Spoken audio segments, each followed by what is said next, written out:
Le syndrome d'Asperger, c'est la forme la plus légère d'autisme, donc c'est un problème neurologique. Cela se traduit par des troubles de la communication. On a besoin des outils, qu'on nous apprenne les codes sociaux dans la société, alors que pour une personne neurotypique c'est naturel, mais pour nous on a besoin d'apprendre les codes sociaux en fait. On est vite gêné aussi par le bruit, donc ça c'est lié à l'hypersensibilité sensorielle, ça peut être lié au niveau de l'ouïe, de la vue et les trois autres sens aussi.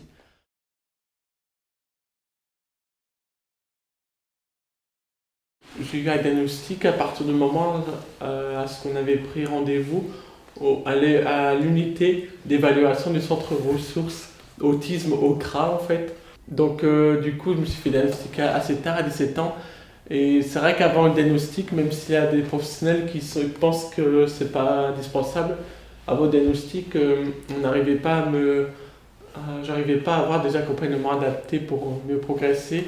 Et là où ça s'est totalement débloqué au niveau des accompagnements adaptés, c'est quand je me suis fait diagnostiquer. Puis j'ai énormément progressé. Parce que j'ai pu avoir des éducateurs, des psychologues, des psychiatres, des kinés, des orthophonistes.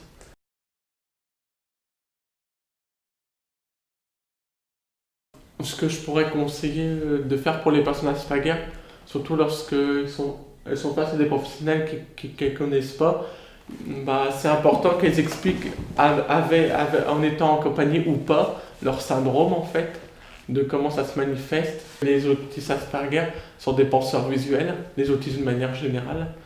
Et aussi j'ai besoin qu'on me décompose les consignes, par exemple plus chez l'orthophoniste, parce qu'elle ne pouvait pas forcément me montrer directement avec des images qu'il fallait faire, donc elle me décomposait les consignes.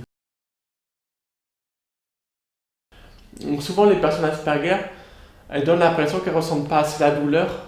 En fait, je pense qu'elles ressentent très fort, mais elles n'arrivent pas à l'exprimer. Plutôt. Le problème, c'est d'arriver à exprimer plutôt les sensations. C'est plutôt la partie submergée de l'iceberg qu'on voit en fait dans le syndrome d'Asperger. C'est ça le problème. Il y a beaucoup de choses cachées à l'intérieur.